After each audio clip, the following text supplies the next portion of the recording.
आज हम लोग सभी बीएड के एसटी समुदाय के जो यहाँ पर सहायक शिक्षक हैं, यहाँ पर हम लोग एक अपील करने एसटी आयोग आए हुए हैं और हम सरकार से यही चाहते हैं कि सरकार संवेदनशील हो करके हमारे लिए कुछ विचार करे।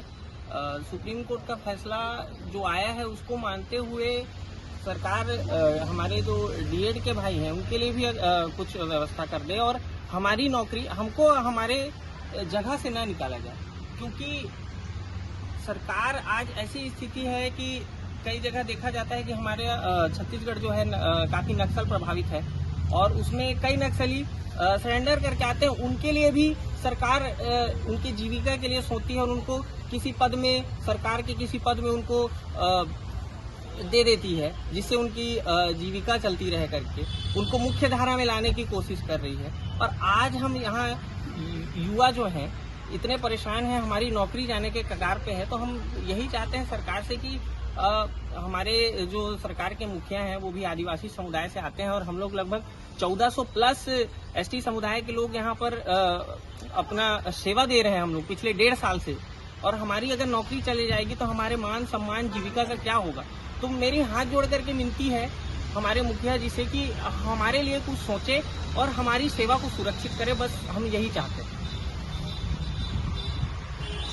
सर आप कौन हैं, यहाँ क्यों आए हैं और आपकी क्या मांगे हैं? सर मैं ex in army soldier Yuvraj Kumar, now assistant teacher. I am presently posted at government school temple Kumar, Bastar. सुदूर अंचल में पढ़ाने वाले हम सब 2897 सहायक शिक्षक हैं सर, जिनकी नौकरी संकट में है, जिसके लिए हम आज अनुसूचित जनजाति आयोग के अध्यक्ष के पास ज्ञापन सौंपने आए थे। और हम यहाँ पर मुख्यमंत्री जी को यहाँ से अपनी प्रार्थना पहुँचाने आए थे कि हमारी जो समस्या है, हम जो टेंशन में है आज नौकरी के कारण, और हाल में ही हमारा जो हाई कोर्ट के जस्टिस नरेंद्र कुमार व्यास जी ने बोला भी था कि न्याय की पालन होना चाहिए और साथ में नौकरी से निकालना किसी चीज का सॉल्यूशन नहीं है और इनको भी समायोजित किया जाए इनके योग्यतानुसार, जिसके लिए प्रत्येक पहलू में छत्तीसगढ़ के जितने भी मंत्री हैं, हमारे जो जिलाधीश हैं, संभागीय जो आयुक्त है शिक्षा विभाग के, हमारे जिला शिक्षा अधिकारी, विकासखंड शिक्षा अधिकारी, प्रत्येक एक नागरिक भी अवगत हो चुका है कि हमारी नौकरी संकट में। मार्केट में भी पूछ रहे हैं कि आपकी नौकरी का क्या हो रहा है। बहुत शर्म लगता है सर जब कोई पूछता है कि आपकी नौकरी का क्या हो रहा है।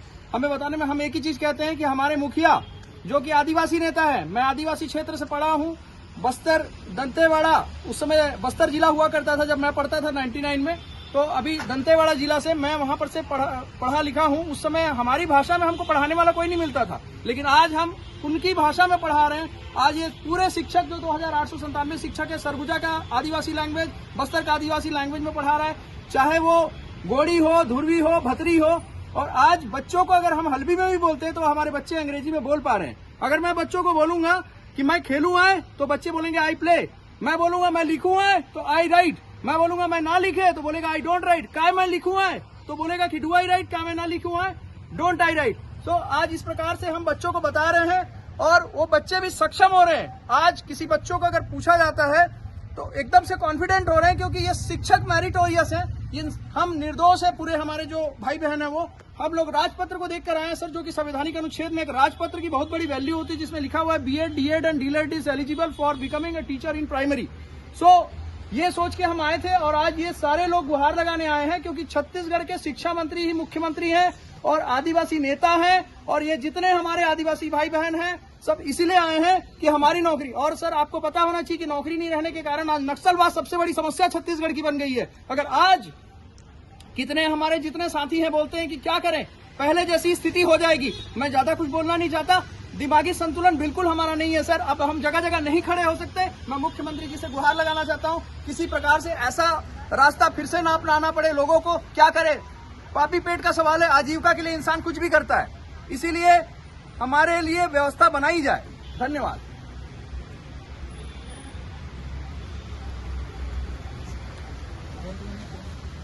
सर आप बताइए, आप यहाँ अनुसूचित जनजाति आयोग में क्यों आए हुए हैं? सर हम अपनी मांगों को लेकर आ रहे हैं। हम बीएडधारी सहायक शिक्षक हैं जो सरगुजा और बस्तर के सुदूर अंचलों में अपनी सेवा दे रहे हैं पिछले 15 महीनों से। और इस 15 महीनों में शिक्षा का स्तर दोनों ही जगह पे बहुत खासा सुधरा है, वो इन सब की वजह से आप देख सकते हैं। ये they are all BEd holders and merit holders teachers, जो कि पिछले 15 महीने से लगातार पढ़ा रहे हैं। अब ऐसा हुआ है कि हाई कोर्ट के एक निर्णय की वजह से हमारी आजीविका पे एक संकट उत्पन्न हो गया है, और मैं चाहता हूं सर, हमारा लिविंग स्टैंडर्ड अब उस तरीके से हो चुका है। हमने बहुत लोगों ने लोन लिया है, पहले कुछ और जॉब में थे, वो जॉब छोड़कर आए हैं। कई लोग प्रिपरेशन कर रहे थे और वो प्रिपरेशन छोड़ के आए हैं। तो अब 1.5 साल के बाद वापस से उसी इंटेंसिटी के साथ न प्रिपरेशन कर पाना संभव है, ना ही एक नई जॉब पे फिर से हमको रीस्टार्ट करना पड़ेगा, जिससे हमारी आजीविका पे बुरी तरीके से एक संकट आ जाता है। तो हम अपनी मांगों को लेकर यहाँ उपस्थित हैं। हमारा अनुरोध है माननीय मुख्यमंत्री जी से और कंसर्न एवरी मिनिस्टर कि हमारी आजीविका को बचाए, हमारा जॉब सिक्योर करें।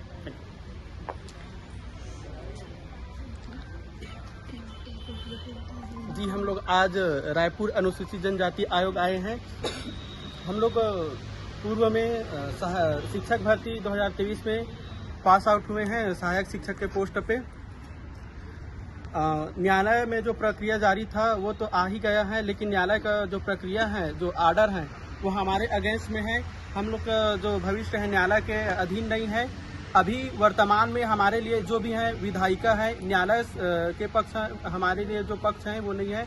अभी जो भी है विधायिका है, विधायिका ही हमारे नौकरी को सुरक्षित कर सकते हैं।